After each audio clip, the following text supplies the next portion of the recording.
What has kept buyers away from this Oceanside townhome with potential? Online, it looked perfect. Carlsbad School District, lush greenbelt, mature trees, privacy, laundry hookups, yet it has languished on the market for 5 months. Stepping inside, I understood why.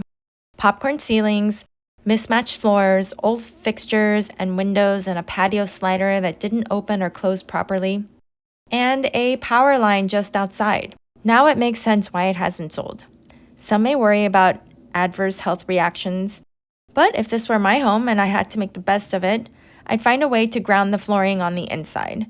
I'd bring in lots of plants and connect beds, sofa, and my desk to the ground directly outside.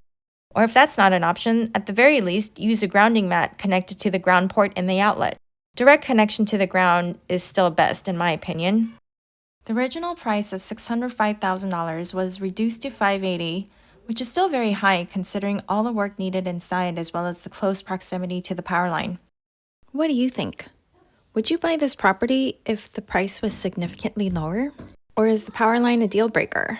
Let me know in the comments. To start your home ownership journey, call or text me at 760-472-3302.